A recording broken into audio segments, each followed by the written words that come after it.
नगर के मुख्य चौराहे पर धर्मदास का विशाल मकान खड़ा था। हर सुबह सूरज निकलने से पहले धर्मदास मंदिर की सीढ़ियां चढ़ता। वह जोर जोर से मंत्रों का उच्चारण करता ताकि आसपास के लोग उसे सुन सकें। मंदिर के दान पात्र में वह चांदी के सिक्के डालता और फिर सिर झुकाकर प्रार्थना करता। लोग उसे श्रद्धा से देखते, लेकिन जैसे ही वह घर की दहलीज पार करता, उसका व्यवहार बदल जाता। वह अपने भारी लकड़ी के दरवाजे को अंदर से बंद करता, मेज पर रखे बही खातों को खोलता। उसके हाथों में कलम की जगह अब ब्याज की गणना करने वाली उंगलियां थीं। वह पन्नों को पलटता जहां गरीबों के नाम पर भारी कर्ज दर्ज थे। वह एक एक सिक्के का हिसाब करता जो उसने दिन भर में लोगों से वसूला था। उसने अपनी तिजोरी का ताला खोला, अंदर सोने की मोहरें चमक रही थीं। उसने एक और पन्ना पलटा, एक किसान का नाम काटा और उस पर 2 गुना ब्याज लिख दिया। वह खिड़की के पास जाकर बाहर सड़क पर चलते लोगों को देखता। उसकी आंखों में कोई दया नहीं थी। वह वापस अपनी मेज पर बैठ गया। कलम की नोक कागज पर रगड़ती रही। बाहर मंदिर की घंटी बज रही थी, लेकिन धर्मदास के कमरे में केवल सिक्कों की खनक और बही खातों के पन्ने पलटने की आवाजें गूंज रही थीं। उसका हर एक कदम, हर एक मंत्र और हर एक दान केवल उस धन को छिपाने का एक ढोंग था जिसे वह गरीबों की मेहनत से निचोड़ता था। दोपहर की चिलचिलाती धूप में गोपाल धर्मदास के दरवाजे पर पहुंचता है। वह हाँफ रहा है, उसके कपड़े धूल से सने हैं। वह सीधे धर्मदास के सामने जाकर जमीन पर बैठ जाता है। उसकी मां की सांसें उखड़ रही हैं। वह बार बार अपनी छाती पर हाथ रख रही है। गोपाल के हाथ कांप रहे हैं।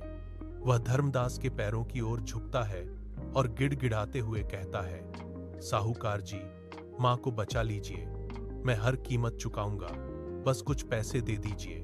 धर्मदास अपनी मेज से नहीं उठता। वह धीरे से एक कागज निकालता है और उसे मेज पर पटक देता है। वह अपनी कलम की नोक से कागज पर एक बिंदु बनाता है और कहता है, समय पर पैसा न मिला तो यह घर मेरा होगा। गोपाल की नजरें कागज पर टिक जाती हैं। वह अपनी मां के चेहरे के बारे में सोचता है। वह कांपते हाथों से स्याही में अंगूठा डुबोता है। उसकी उंगलियां थरथरा रही हैं। वह कागज पर जोर से अंगूठा दबाता है। धर्मदास कागज खींच लेता है और उसे अपनी तिजोरी में डाल देता है। गोपाल उठने की कोशिश करता है। उसके घुटने लड़खड़ाते हैं। वह बिना पीछे देखे बाहर की ओर भागता है। धर्मदास अपनी कुर्सी पर पीछे की ओर झुक जाता है। कुछ महीने बीत गए। आसमान से एक बूंद पानी नहीं गिरा। गोपाल के खेत की फसल सूख कर पीली पड़ गई। धर्मदास अपने आदमियों के साथ गोपाल के घर पहुंचता है। वह दरवाजे पर जोर से लात मारता है। गोपाल अपनी बीमार मां को सहारा देकर बाहर निकलता है। धर्मदास उसे धक्का देता है। गोपाल जमीन पर गिरता है। उसकी मां लड़खड़ाती हुई धूल में बैठ जाती है। धर्मदास अपनी जेब से भारी ताला निकालता है और कुंडी में फंसाकर जोर से घुमा देता है। वह अपनी चाबी कमर में लटकाता है और वहां से चला जाता है। रात गहरा गई है। धर्मदास अपने गोदाम के अंदर बैठा है। वह अपनी तिजोरियों को गिन रहा है। तभी एक कोने से धुआं उठता है। वह अपनी कुर्सी से उछलकर खड़ा होता है। लपटें अनाज की बोरियों को अपनी चपेट में ले लेती हैं। वह आग बुझाने के लिए दौड़ता है। देखते ही देखते उसके सारे दस्तावेज राख बनकर हवा में उड़ने लगते हैं। अनाज जलकर काला पड़ गया है। धर्मदास 3 दिनों से खाली पेट है। उसके कदम लड़खड़ा रहे हैं। वह गलियों में भटकता है, लेकिन हर दरवाजे पर उसे तिरस्कार मिलता है। पुराने मित्र उसे देखते ही अपनी खिड़कियां बंद कर लेते हैं। भूख के कारण उसका शरीर कांप रहा है।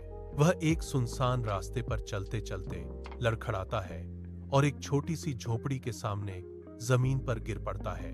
उसके हाथ धूल में सन गए हैं। तभी झोपड़ी का दरवाजा खुलता है। गोपाल बाहर आता है। वह नीचे झुकता है और धर्मदास को पहचान लेता है। धर्मदास अपनी आंखें मूंद लेता है। उसे लगता है कि अब गोपाल उसे धक्के मारकर बाहर निकाल देगा, लेकिन गोपाल उसे सहारा देकर उठाता है और अंदर ले जाकर बिठा देता है। झोपड़ी के अंदर से गोपाल की मां बाहर आती है। वह धर्मदास के सामने एक मिट्टी के कटोरे में पानी और एक गर्म रोटी रखती है। धर्मदास रोटी को देखता है, उसके हाथ कांप रहे हैं। वह रोटी का टुकड़ा उठाता है, लेकिन उसे निगल नहीं पाता।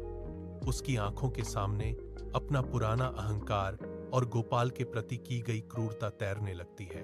धर्मदास के हाथ से रोटी का टुकड़ा छूटकर जमीन पर गिर जाता है।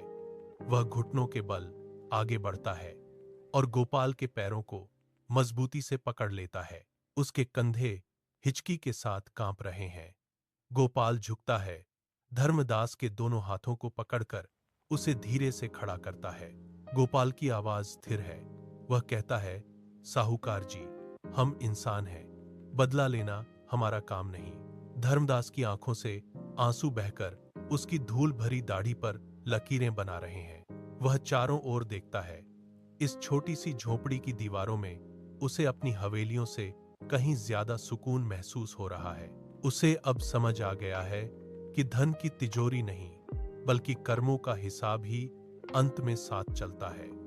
वह एक गहरी सांस लेता है। उसके चेहरे की कठोरता पिघल चुकी है। बाहर सूरज की रोशनी झोपड़ी के दरवाजे पर दस्तक दे रही है। धर्मदास का अहंकार राख हो चुका है।